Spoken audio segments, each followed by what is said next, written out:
Best Bites Forever.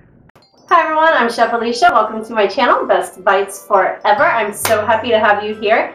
Today I am making a cauliflower crust pizza, and this is a recipe that I've been kind of playing around with a little bit this week, and actually for about 3 weeks, because I don't know, like I couldn't quite get it where I wanted it. And like, I think the biggest problem with cauliflower crust, I don't know if you've ever actually made one.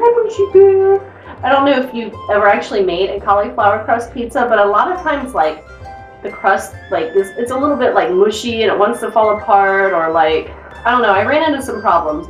But the good news is I feel like I came up with an awesome cauliflower crust pizza for you, and I'm really excited to share it because I know that it's going to come out for you and it's going to hold together for you.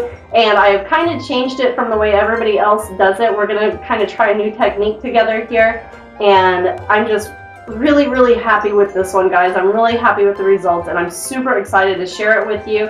And I feel like, how do I want to say this? I feel like, you know, it's going to be like you saw it here first, and then like once a few people try it, they're just going to be like, this is a really good way, this is really working out. And hopefully some people will have the yummy cauliflower crust, because it really is a lot better for you and it really is delicious. And I'm not saying don't eat regular pizza crust, but you know, I mean, I'm on like a diet thing right now, so I'm like killing the cauliflower crust, and it's really delicious. And I'm really happy. I'm really happy with this crust at this point. So anyway, with all of that said, let's go and make some.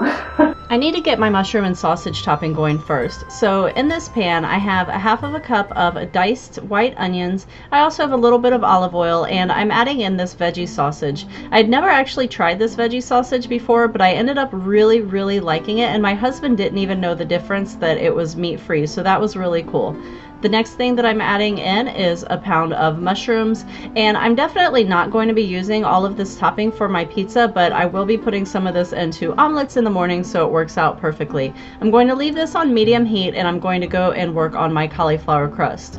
So I'm using this riced cauliflower. It's by Bird's Eye, and I'm using 2 10-ounce packages. So this is my first 10-ounce package, and I just cooked it according to the instructions on the label.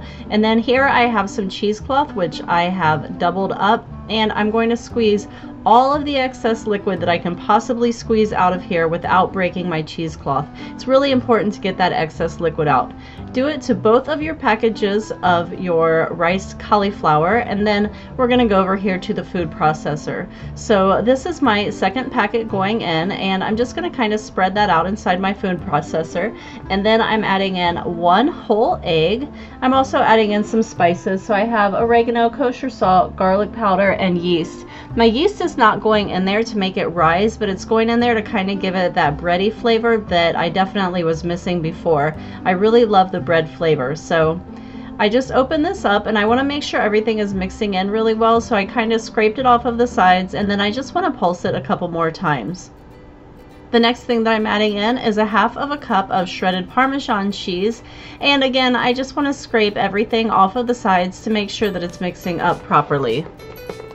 The next thing that I'm adding in is some tapioca starch, and you can replace this with cornstarch if you want to. Tapioca starch is a bit stronger of a thickener, and I'm going with that one today. So I'm going to pulse that into my mixture, and then I just kind of want to give it a feel and see if I feel like it's going to hold together. So I'm pulling out a little bit to test it, and to test it you want to squeeze it in your hand and kind of look at it, and this is actually doing a pretty good job of holding together, but it's still a little bit crumbly. So at this point I decide to add another tablespoon of the tapioca starch. You're gonna have to kind of make your own judgment call, but definitely err on the side of too much tapioca starch instead of too little, because that's really one of the binders that's going to help hold this crust together and absorb the excess moisture. So I just want to check on my mushrooms. They're looking like this over here. They've been cooking for a few minutes, and they still have a lot of liquid in them. Liquid is the enemy of the cauliflower crust. You do not want all this liquid, so I'm going to let them continue cooking until it looks more like this.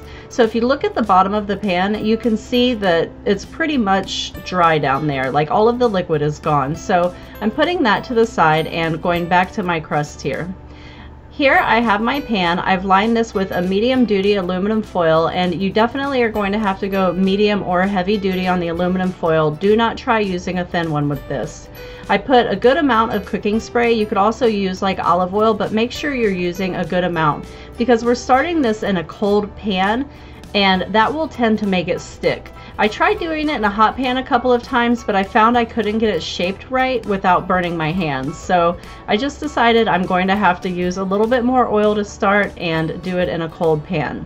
So here I'm just shaping my cauliflower crust, and this took me about a minute and a half altogether, but what you're trying to do is get it nice and even and see how it kind of separates on the edges. I'm just going back and kind of tucking those together so that I have a good solid piece of crust with no big cracks in it.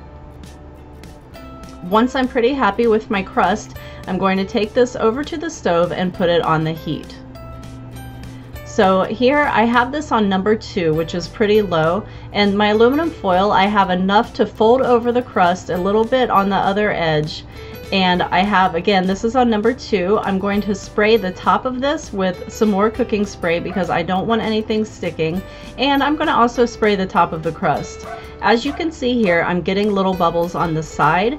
And in just a couple of minutes, it's going to start getting this really beautiful golden color on the edges. I need all the edges to have that beautiful golden color, and it did take probably 10 minutes or so. Again, I'm going to give this a nice spray on the aluminum foil. I want to make sure that nothing is sticking on me, and I already know the one side is going to stick a tiny little bit, but this side, since it's going into a hot pan, shouldn't give us too much of a problem. So I kind of patted it down, and you can see I'm protecting my one hand, and that's because it's going to come in contact with the pan. So it did fold over just a tiny little bit on the one side, which is fine because I'm just going to kind of straighten it out a little bit with my hand, and it's not going to make a huge difference, but basically what I did is flip it over. So here I'm just going to very oh so gently use my wooden spatula to kind of pull the foil back. As you can see, it does stick a little bit even with that cooking spray, but it will come off. You just have to use a little bit of patience as you're doing this. Go slow and just kind of take your time pulling it back. We are almost there. You can see I tore it in a couple of places, probably where I didn't get enough oil, but it's really no big deal because all in all, this is just completely beautiful. I was having this moment of like, yay, I'm so happy. And if you look, you can see that it moves as one crust. Like as I move it around in the pan, it is becoming one happy crust, which just like completely made my day. So once I have some, kind of golden edges going on the sides and just really lightly golden, I'm going to go ahead and add on my sauce. The sauce that I'm using here is my Crazy Easy 5-minute pizza sauce, and you can use whatever kind you want, but I will leave a link to that. I'm also using turkey sausage. You could totally use the veggie or turkey pepperoni. You could totally use the veggie one if you want to, but I went with the turkey, and then I'm adding my mushrooms and sausage on top, along with a little bit of fat-free mozzarella. So what I like to do is use about half fat-free, which comes in a package. I don't even know where to buy a block of fat-free, but it really doesn't matter. And then you just shred your own for the other. I just think shredding your own gives it a little better meltiness. It doesn't have all of those fillers and whatnot in it. Anyway, then I did the other half with regular mozzarella and some Parmesan on top. I put my lid on top just for a minute to make sure that my crust was good and golden. And now I'm tearing off the long edge of the aluminum foil so that I can put this under the broiler. I have my broiler on high, and I had that in the center rack. And this is what it looks like when it comes out of my oven. And that part only took, I don't know, maybe 2 minutes. My broiler is pretty strong, so I guess that's going to kind of depend on your broiler. Here, I just want to make sure that none of the cheese has melted over the edges and made my pizza stick, because I don't want it to tear. So I just kind of went over the edges, and then I slid it right onto a cutting board. And as you can see, it is just gorgeous, and it's holding together really nicely. It had that one little spot, but other than that, it really held together nicely. So now I'm pulling out my handy dandy pizza cutter, which I really like. It was kind of weird at first because, most of them have the handle on the other end, but I've gotten used to this one and I love it now. So we'll talk about that another time. Anyway, this is my lovely piece of pizza, and I just want to show you what the crust looks like. Isn't it absolutely gorgeous? I mean, it looks like I have like a nice little thin crust pizza going on here. It's like a nice little thin crust. It's holding together, absolutely gorgeous, and I will show you just one more piece here. I'm completely happy with this, and see, it is not falling off the spatula. It's just kind of chilling there. There's the beautiful crust again. There's the bottom of the crust. It is just absolutely gorgeous, and I am ready to go and eat this now. Hi everyone, thank you so much for watching my video. Please give it a like and a thumbs up and all of that cool stuff that people do. Also, share it with all of your friends because sharing is caring, and I hope that you give this one a try. I was really truly excited to share this one with you, and yeah, happy cooking everyone. Bye! bestbitesforever.com. I'm like, yay, this one came out so good!